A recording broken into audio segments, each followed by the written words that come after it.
Bloomberg Audio Studios. Podcasts, radio, news.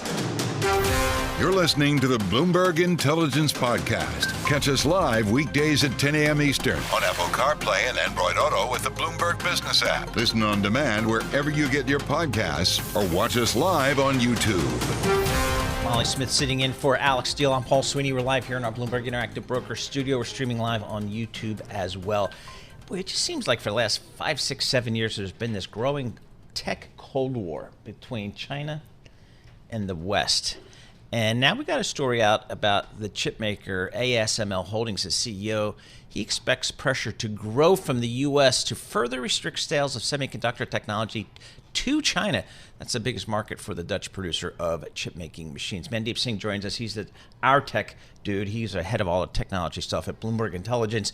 Mandeep, talk to us about the chip market, China as a customer. How do you think this is going to play out? Because again, it feels like there is this tech Cold War that's right there. Yeah, I mean, when you look at a company like ASML, which almost did, 45% of their revenue from selling to Chinese customers over the past 12 months, and they guided to that percentage going to about 20% next year. So clearly, the deceleration is huge in terms of the China exposure. And partly that has to do with the Cold War or the geopolitical element that you just alluded to. And look, it's not surprising given ASML, the machines they make underpin the latest factories that are producing these chips that everyone wants to train their AI on. So when you look at the semiconductor chain, I mean, ASML sits at pretty much at the bottom end of what it takes to set up a semiconductor factory. They are deemed as one of the biggest beneficiaries of the CHIPS Act. When you think about, the U.S. government wanting to set up semiconductor fabs in the U.S., they are one of the prime beneficiaries. But then the offset is the China business that is going down, and that's why you're seeing, valuation compressed recently. Can you just help catch us all up here, Mandeep? Because this has been a crazy week with ASML, going back to the earnings announcement last week when they cut their outlook for next year. The orders were very disappointing. This triggered this whole rout in the semiconductor industry. Can you just catch us all up here on what the past week has been like? Yeah, in fact, it's been a roller coaster because you had the ASML disappointment, and then TSMC comes out the next day and they say AI revenue will be almost mid-teens, which was negligible over the past 3 quarters. So clearly there's been a big kind of change in sentiment when it comes to TSMC being very bullish on AI versus ASML downplaying the next 12 months. And that's partly to do with where TSMC sits, which is they are getting all these orders from NVIDIA as well as other hyperscalers who want to get their chips manufactured at TSMC, whereas ASML has got 2 companies that are pulling back on their orders, Intel and Samsung. And TSMC is the only one that's buying from ASML right now. So TSMC has a lot of bargaining power because they are the only ones who can raise their capex. Intel is really struggling. Samsung, we have heard, is also struggling now. So both those companies, the next 2 big buyers of ASML, are looking to pare back their spend. And that's why I think TSMC is in a great spot, both from the customer side as well as having the supplier bargaining power. All right. ASML is a Dutch company. If the U.S. tells me to do something, why don't I just tell them to go take a hike?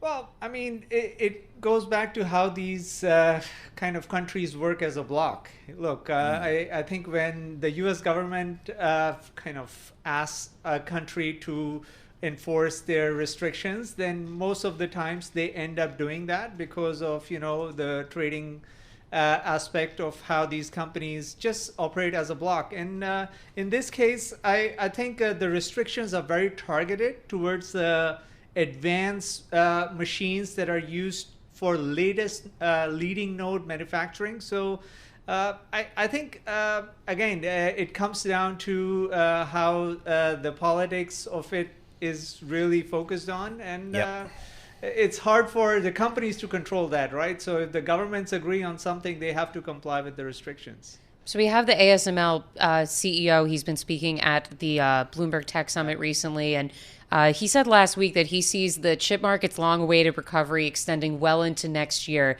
You think that's a fair timeline, given all of what's going on in the industry right now? I mean, there are two pockets here. One is the AI pocket, which is really firing on all cylinders. I mean, companies have insatiable demand, and we have seen that with TSMC and NVIDIA really talking about it endlessly.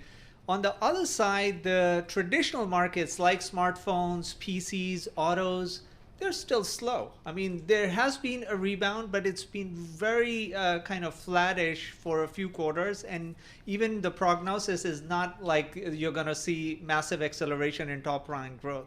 So that's where I think companies that are exposed to AI are growing much faster than the companies that are exposed to these traditional end markets. And is that just because the market for smartphones is pretty saturated at this point? Like, don't we all pretty much...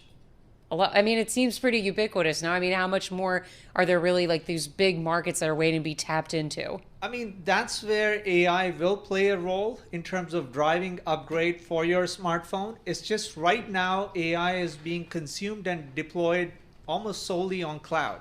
That's where the cloud vendors are seeing it in their results. But for every edge device, whether it's PC, smartphone, nobody has talked about using AI on the device. I mean, you can do it through your app that is running on the cloud, but you don't need to upgrade your smartphone for that. And that's the big driver. I just upgraded to the iPhone 16 Pro. Somebody told me that. Your partner, what's his name? Anurag. He told me to upgrade. Look, you sell me a bill of goods here? Trying to pad the Apple numbers? It is, and look, it still has a great camera, so I think that upgrade. I was in Ireland. I was in Ireland for like 8 days. I took 3 pictures. 2 of them were like of sheep and 1 of a pig. Come on, you are underutilizing your asset, Paul. So. What's the fascination with the sheep, Paul? There's more sheep than people there.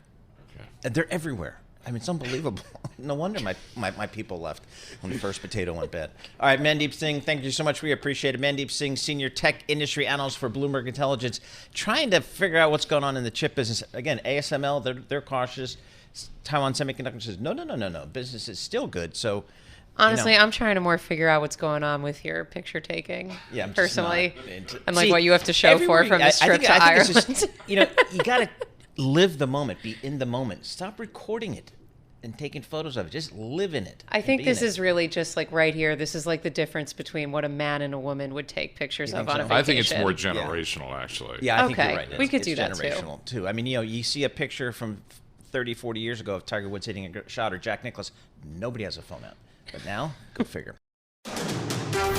You're listening to the Bloomberg Intelligence Podcast. Catch us live weekdays at 10 a.m. Eastern on Apple CarPlay and Android Auto with the Bloomberg Business app. You can also listen live on Amazon Alexa from our flagship New York station. Just say, Alexa, play Bloomberg 1130. Let's talk about European banks. We had the big U.S. banks report over the last week or so. Really strong numbers coming out of the big global U.S. banks and investment banks. We're going to get some of the European folks coming up, and we also got some news coming out of HSBC, one of the big European and Asian banks. Got kind of a little restructuring there. So let's check in with our Euro banks official, Tomasz Noetzel. He's a senior European banks analyst for Bloomberg Intelligence. Tomasz, thanks so much for joining us here. Talk to us about HSBC first here. They got a pretty big restructuring going on at this bank. Tell us what's going on there at HSBC. Yes, thank you very much for having me. Yes, definitely. Today, all over the news you can hear is the biggest restructuring in almost a decade. And I would say that I think it is the continuation of overhaul of restructuring of the business, which started at the beginning of 2020, more or less by the previous CEO. We have got new CEO starting his job at 1st of September, and I think one of his priority was how to make sure that we can sustain mid-teens ROT for beyond 2024, 2025. How do we deal with the business in the declining interest rate environment, and what do we do with the costs? And the restructuring of his business he proposed and introduced from 1st January 2025 is just to address the issues that the HSBC is facing, and biggest one is, of course, controlling the cost.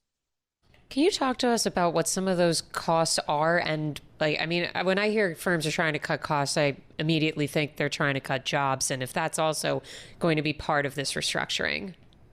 Yeah, that's very interesting because they talk about the restructuring, they talk about new divisions, new heads of the divisions, etc. And maybe there's maybe 6 cuts on the executive committee, but we don't get any numbers. We don't know how much the restructuring gonna cost. We don't know what is the bulk figure in terms of cost savings they would look to expect, and more importantly, we don't know how much this restructuring will cost. So yes, definitely there is lots of details, there are lots of promises with this restructuring, but we are yet still short on details. So we would like definitely know where the cost cutting may come, where they're gonna cut jobs, potentially some jobs if they merge 2 divisions. There's definitely some overlaps in operations, so there's definitely some jobs potential cuts. So of course we don't know anything of this yet, right? I think there was a rumors like 2-3 weeks ago that reported by Financial Times that there is around 300 million of savings planned by new management. We don't know whether that's true. It has not been confirmed, but I think 300 millions would not be enough for HSBC to move the dial on the investment sentiment. If you look at the forecast for HSBC at the moment, the revenue is going to grow by around $500 million in the next 2 years through 2026. Costs are going to grow by more than 2 billion. So they have quite a negative gap, which the CEO I think will have to address with more detail and more bulk to the point plan. Yeah, it sounds like you could all use a lot more detail here. What I heard you just say is that we don't know a lot of what all of these details are going to be. I mean, it looks like the stock's mildly up a little bit today. How is this generally being received, by the broader analyst community?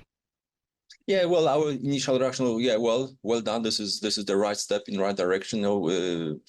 Shielding, separating Hong Kong and China business, creating new divisions, hopefully creating some synergies, boost productivity. It's all good. It's all good on paper, but we don't know details. We don't know. That's why the HSBC shares price today shrugged off this news kind of, right? It was flattish. I think market is expecting more from more bold moves by new CEO. There's definitely more deep cost savings measure needed by the bank. So I think we're gonna expect they reporting 3Q results next week. We don't know how much they're gonna disclose over there. Maybe more will be disclosed during the 4Q result. But as long as we don't have much details, nothing to work on, it's very difficult to gauge what is the direction of travel. So for ROT and HSBC and where they want to go to, we do have our focus idea on HSBC. We talk about where they can cut costs, how they can boost productivity with better Asia flows, but we expect as well management to come with solid plan to deliver on those metrics. Tomasz, let's zoom out a little bit on your European bank coverage. We've had some of the big U.S. banks report and some pretty solid numbers, mostly on the capital market side. What are you expecting from the European banks this earnings season? Yeah, well, so definitely, the focus will be on declining interest rates and the impact on NII, because European banks been running on this high interest rates for quite a long time, and now the expectations the interest will go down, so there's some revenue pressure coming. But if you look at geographically, it's very interesting to look at Europe from perspective of UK banks and Euro banks. Right? UK banks are very well positioned to declining interest rates because of the hedges. The revenue forecast is for 4 to 6% through 2026, which is much higher than other European banks. So there are some banks which are exposed positively, let's put it this way, to declining interest rates, which can be against common sense. But yes, there are UK banks because of hedges. European banks, they struggle more with the NII revenue generation. Then when you look at low base of investment bank revenues for Barclays and the others, that can be maybe a positive surprise over there as well. So in general, I think we're gonna expect more comments on outlook for 2025 and how revenue will travel next year, because rates are going to be cut more aggressively, and that will be determining the performance of the share prices. Tomasz, great stuff as always. Appreciate it. Tomasz Noetzel, he's a senior European banks analyst for Bloomberg Intelligence. He is based in London. HSBC is in the news today, kicking off a restructuring, trying to get that cost structure more in line with what they expect to be a tighter revenue environment with interest rates coming down. New CFO, the first female CFO in the bank's history. How cool is that? You're listening to the Bloomberg Intelligence Podcast. Catch us live weekdays at 10 a.m. Eastern on Apple CarPlay and Android Auto with the Bloomberg Business app. Listen on demand wherever you get your podcasts or watch us live on YouTube. Let's talk about real banking, regional banking. Jill Castilla joins us, President and CEO of Citizens Bank of Edmond. That would be Edmond, Oklahoma, right? Correct. Now, which is basically, so I Google Maps Edmond, Oklahoma, because I have no idea where that is. It's basically Oklahoma City. So you're right there in OK City. So there's a lot of stuff going on there. The National Cowboy and Western Heritage Museum. That would be my first stop. I mean, I would think going to an Oklahoma football game, no? Oklahoma. That would be Struggling a little bit. Yeah, struggling a little bit. Jill, thanks so much for joining us here. Talk to us about your bank. Who is your customer for your bank? Yeah, so I get the privilege of being a CEO of a one location, 124-year-old community bank located in suburban Oklahoma City. We're located on the same intersection that we've been since 1901. Wow, so, that's history. Very tried and true, very traditional community bank.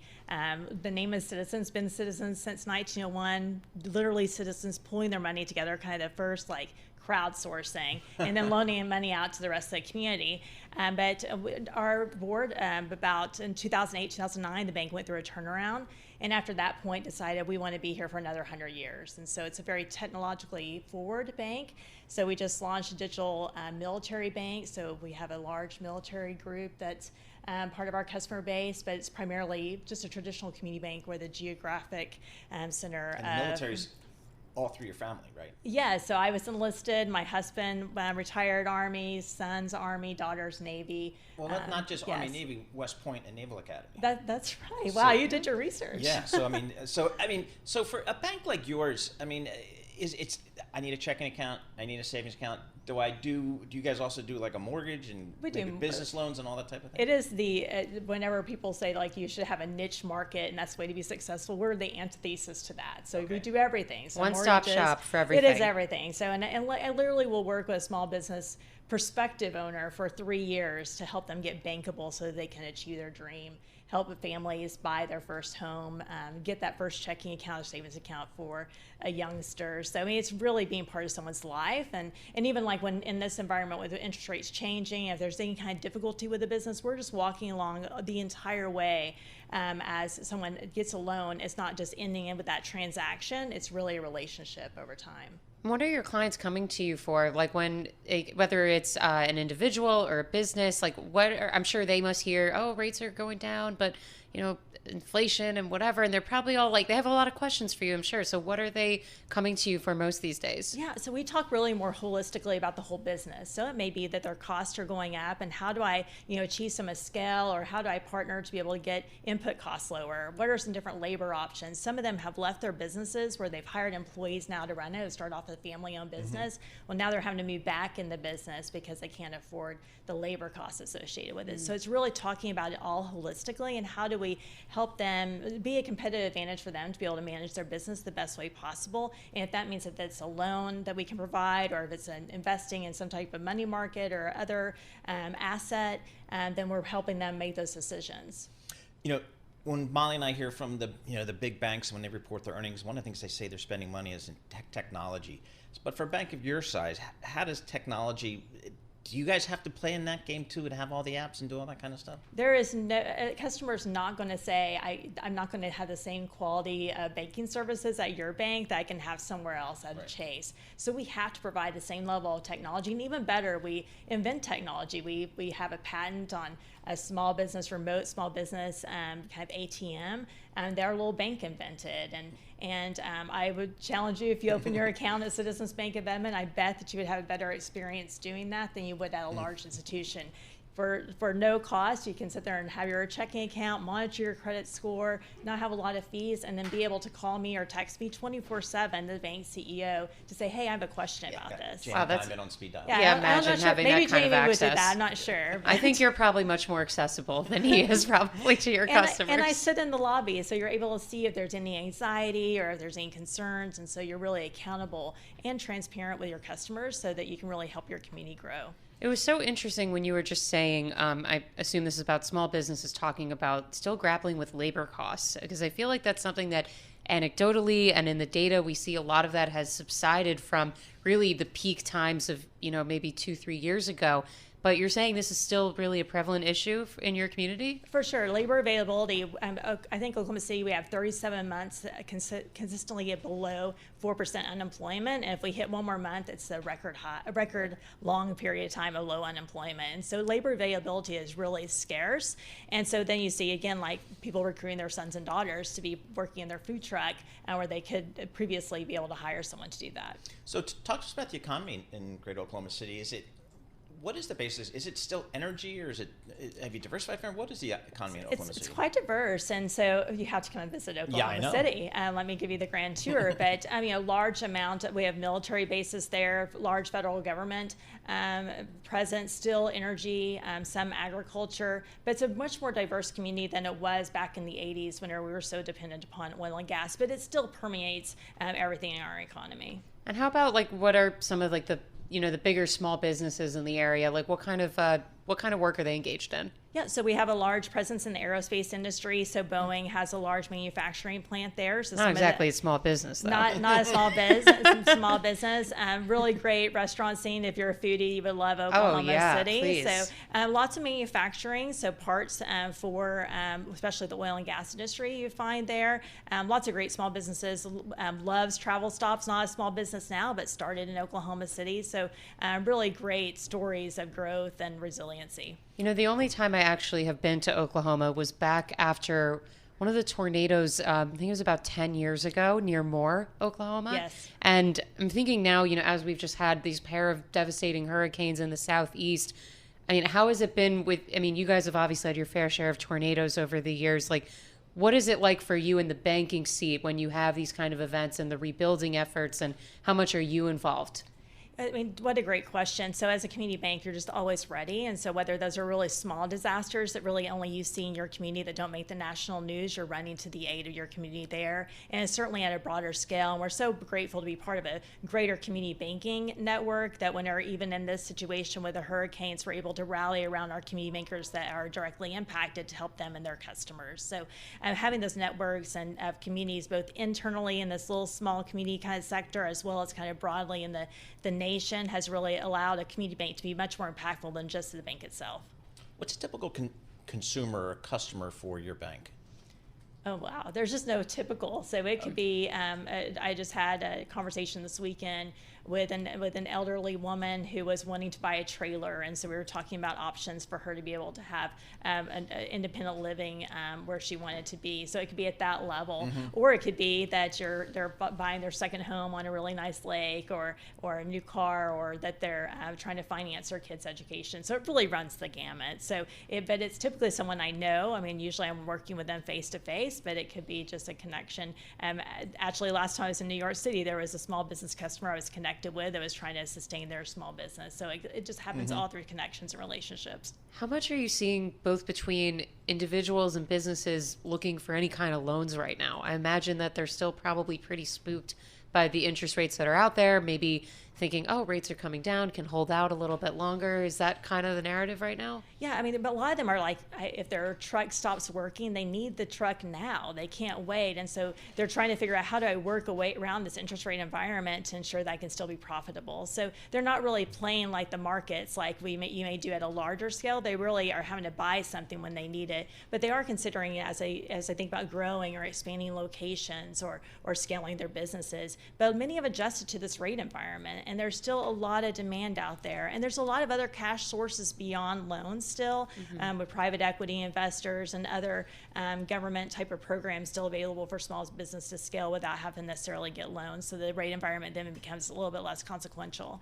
Is there a lot going on in the housing market right there? Wow, the housing market, I think, is just tough everywhere. Supply is just so limited, and you have those low rates that people have in their mortgages, keeping them from moving. And then the cost of constructions, we didn't have transformers available forever, so they've been able to bring online developments, and you didn't have a lot of availability to be able to build. And so there's still some supply hiccups, especially when you think about municipalities and a lot of the infrastructure that's occurring that's taken away some of the pavers and earth movers that would normally be used to be able to to provide greater development opportunities for 1 to 4 family loans homes. Was during the pandemic, was Oklahoma City a city that maybe gained population or lost population? Because New York City here, everybody left, and all went down to Florida and so on. Yeah, everybody's becoming an Oklahoman. So Yeah. it's like a reverse Grapes of Wrath, Right. where you have so many Californians coming in. And so that is putting prices, some price pressure on 1 to 4 family homes. But yeah, we are a net gain when it came to migration, both during COVID and afterwards. Well, Norman, Oklahoma, home of the University of Oklahoma, is right there. Yes. So is that where you guys get a lot, like your employees? If you need some employees, just go hire some graduates from university. We're smack between University of Oklahoma and Oklahoma State University, and then we have the state's oldest institution, University of Central Oklahoma. It's about 2 blocks away from the bank. Wow. Our bank helped secure the land prior to statehood for that university to be built. I would think that's got to be pretty good for labor costs if you've got a whole lot of college kids right around there, no? It helps with having that, but we also have to compete against Texas, which is a growing market, Right. and recruits Sure. more than half the students that are at the University of Oklahoma are from Texas. Oh, is that right? Yes, so we have to keep them in Oklahoma so that we can That keep is the a labor force challenge, growing. yeah. Yes. I mean, I went to Syracuse University, obviously very different climate than in Oklahoma, little but similar in the sense that they, like a lot of the employers in the area would say, like the biggest struggle is that the graduates don't want to stay. They want to go back to wherever they came from. I imagine maybe that sounds like a little bit of what you're talking about. Yeah, here. we're much more successful now, and there's a lot of regional institutions that in the rural communities that are producing a lot of great talent. Jill, thank you so much for joining us. Jill Castilla, she's the president and CEO of Citizens Bank of Edmond, Oklahoma. So if you're ever, and it's Edmond, I Google mapped it. It's basically part of the Oklahoma City Metroplex, a little bit north. But I mean, everything's right there. Yeah. So anyway. I mean, my brother and his friends actually, for a bachelor party, just went to a football game at Oklahoma, which was like, I think ought to be one of the more fun ideas, Right. not doing like the Vegas booze cruise scene, Right. but going to a college football game. Yeah, especially Awesome. that big player. Love like that. Oklahoma. You're listening to the Bloomberg Intelligence Podcast. Catch us live weekdays at 10 a.m. Eastern on Apple CarPlay and Android Auto with the Bloomberg Business app. You can also listen live on Amazon Alexa from our flagship New York station. Just say, Alexa, play Bloomberg 1130. Well, let's break it down, the GM stuff, with David Welch. He's the Detroit Bureau Chief for Bloomberg News. Hey, David, stocks up big. Market likes what they see. I guess the world wants big trucks. Big trucks, big SUVs, yes they do, and they're selling them at huge prices. GM's average vehicle in the quarter sold for more than $49,000. Wow. Holy cow. What happened to the incentives? The $30,000 markdowns? vehicle? Is that even wow, it's just amazing. I mean, I got the Ford F-150 electric one Matt Miller got for me to test drive. That was $94,000 sticker price. So, David, what's GM saying these days about how they're managing this transition to EVs? Look, their sales in the quarter for EVs, they sold over 30,000 of them, which by Tesla standards, not a big number, but it was enough to put GM in second place in the U.S. market in EV sales. Real story there is they're getting sales volume up, which is a good thing.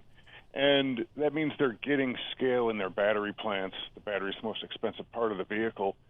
And so they can start to bring costs down. And they're saying that fourth quarter and into next year, they will be making a variable profit on the vehicles, which means that if you forget about all the fixed costs, the billions they've invested in battery plants, forget about those vehicle plants, and all the engineering, they're making money. But look, it's a step toward making money on vehicles that are pretty expensive to produce, and GM's gaining market share, and the EV situation they're in is very interesting because Tesla has 5 models, if you count the Cybertruck, for sale. GM, by the end of next year, by the end of this year, they're going to have, I think, 10, and by the end of next year, they'll have about a dozen different models. That's a lot of variety. It's also a lot of production. So if the market for EVs continues to grow pretty nicely, GM will have the best variety and a lot of production to be able to get it, which is exactly what the domestic producers in China did to steal their home market away from GM, Volkswagen, Toyota, Ford, et cetera. If the market doesn't materialize, then GM is going to probably have to lay off a few workers in some of these EV plants. Yeah, maybe just a few. I mean, you're talking though about how GM was able to sell like all these cars at these above average prices. Is that true for the EV market as well, or are we talking more gas powered there? It's both, because EVs are pretty expensive. The difference, though, and this is where GM is starting to get a lot of its electric vehicle growth, is They have an electric version of the Chevy Equinox that starts at $35,000. After government credit, it's about $27,500. There aren't many vehicles for sale, period, of any kind that run on anything. Alcohol, electricity, fuel oil, you name it, but that sell for below $30,000. So, and probably most of them are selling for closer to $40,000 before the federal tax credit. So, but that's a pretty cheap vehicle, and they're getting a lot of growth there. But generally speaking, yeah, Cadillac Lyriq, expensive vehicle. Even the Chevy Blazer, a lot of those can go for more than $50,000. That's an electric as well. Their pickups certainly very expensive. The Silverado pickup and the GMC Sierra pickup, and the Hummers are well over $100,000. So these are expensive vehicles for the most part. All right, very good. David Welch, we appreciate that. David Welch, Detroit Bureau Chief for Bloomberg News, joining us from Detroit. And again, I was looking at the stock of GM at 52-week high today. Just a really nice move. Stock's up about 8% and change. It's up about close to 48% year to date. Whereas you look at General Motors, you look at Ford year to date, that stock's down 10%. I think what the more amazing thing here is that David was talking about is how they've been able to sell at all these above average prices. I mean, the story of the car market lately has been incentives and markdowns, and especially with like auto loans being as expensive as they are, how they're able to do this is remarkable to me. Yeah, and I remember talking to Kevin Tynan, who was the auto analyst at Bloomberg Intelligence for many years, and he just said, listen, they make so much money with these crossovers, SUVs, trucks, whatever you want to call them, literally on a per unit basis, they're so profitable that the incentive to switch over to EVs just isn't there. And they're not going to do it until the economics make sense. So you're saying as GM or as a customer to switch? No, as GM, okay. As the automakers, they're so incented to make these big trucks because they sell them and they're very profitable. They're the highest profit margin products they have. So the U.S. auto companies have very little financial incentive, economic incentive, to switch to EVs. Now if the government's going to incentivize you to do so or force you to do so, well, that's another whole thing. But I think as most auto investors, they were just concerned: do I want to own a company where their incentives are not really aligned with maximizing profits? So we'll have to see. You're listening to the Bloomberg Intelligence Podcast. Catch us live weekdays at 10 a.m. Eastern on Apple CarPlay and Android Auto with the Bloomberg Business app. You can also listen live on Amazon Alexa from our flagship New York station. Just say, Alexa, play Bloomberg 1130. Let's switch gears. Let's talk about real estate, commercial real estate. We love to talk about commercial real estate because I have no idea what's going on. I know I've made the mistake in the past thinking commercial real estate is office, but that's only like 3.5% of REIT assets. Got to talk about the malls. I know. Rich Hill, he joins us. He's head of real estate strategy and research at Cohen Steers. Before that, he was at Morgan Stanley with all those other Morgan Stanley real estate crazy people, which they just have owned real estate across Wall Street my entire career at Morgan Stanley. So those are the folks that get it done. Rich, thanks so much for joining us here in our studio. I mean, where do you go in commercial real estate today? I know there are different silos. Where do you guys think the best opportunities are these days? Yeah, maybe we can just take a step back. It has been a really tough 2 years for commercial real estate, but we think the market is finally in the process of bottoming. There's been 3 price indices that we follow pretty closely, all of which showed increases for the first time in more than 2 years in recent months. So valuations are down, more than 20%. And that doesn't happen very often. You go back to the early 1990s and the GFC; those are the only 2 times that valuations have fallen. So it's getting people pretty excited again. I will note, though, before I talk about the opportunities, we think the cycle's playing out sort of in textbook fashion. What do I mean by that? Well, listed REITs troughed first. They troughed about a year ago. Then private valuations troughed 12 months later. But there's a really important point here. CRE debt distress, so distress in the debt markets, doesn't peak out for 12 to 24 months after property valuations trough out. So the headlines are actually going to get worse before they get better. You're going to be talking about office valuations being down, borrowers giving the keys back to the lender. That's what happens at this point in the cycle. So if you're looking at valuations bottoming, but you know that this distress is still going to be coming, that's still got to be a really tricky position if the equity valuation is maybe looking more appealing, but you're worried about the debt side coming back to bite you. Yeah. So commercial real estate is inherently a levered asset class. What do I mean by that? Well, there's very few people that buy a property and don't put some level of debt on it. So the availability of debt and the cost of debt is super, super important. We are beginning to see signs of thawing in the debt markets. I'm going to get really wonky here for a second, but we follow something called the Senior Loan Officer Opinion Survey, quarterly survey. The SLOOS? The SLOOS. Yeah. We love that survey. I do We don't have to call it the SLOOS. I do too. Sluice on the loose.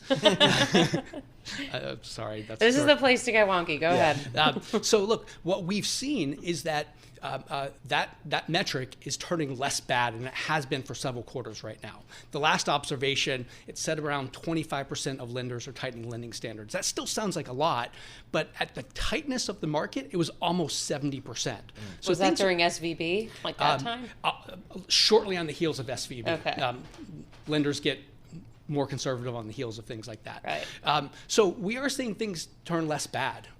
Believe it or not, one of the largest CMBS deals that's been done in quite some time, a $3 billion deal, by the way, backed by a New York City office building, was just done last week. So things are beginning to thaw here a little bit, which I think is a sign of why the market's beginning to bottom. Warehouses and stuff like that, that's the one that's been ripping over the last several years. Has that played out? I mean, where do you find value these days? So here's a remarkable statistic that no one believes me. Industrial REITs, so warehouse REITs, are the worst performing sector of listed REITs this year. Okay. They're down around 4% or so, almost 5% probably as of today, while the market is up more than 10%. The listed REIT market is up 10%. Why is that happening? What the market's telling you, what the public markets are telling you, is that long-term growth is going to mean revert. So this is an asset class that has really, really strong fundamentals. We think it's a great asset class. But guess what commercial real estate developers do in a market like that? They build new supply. So we think supply versus demand is going to equilibrate over time, and that will bring long-term growth down. And that's exactly what the listed REIT market's telling you about. So that's a long way of saying we don't think the past cycle winners are going to be the next cycle winners. How about the office space right now? How would you describe that? Still challenged, but it's starting to get maybe a little bit interesting. I was in the Pacific Northwest last week, and a client asked me, what do you think the best performing asset types are going to be over the next 10 years? And I told them, I was like, I sort of want to put office at the top of that list. Really? The problem is, it might go lower before it goes higher. I don't know if it's a good entry point today, tomorrow, next week, or next year. But valuations are starting to get really, really, really interesting. So I'll give you three green shoots that we look at. First, family offices, ultra high worth family offices that can take more than a 10-year view, like a 100-year view, are beginning to step in and buy office properties because the basis is so attractive. They haven't seen the basis like that in decades and decades. So that's point number one.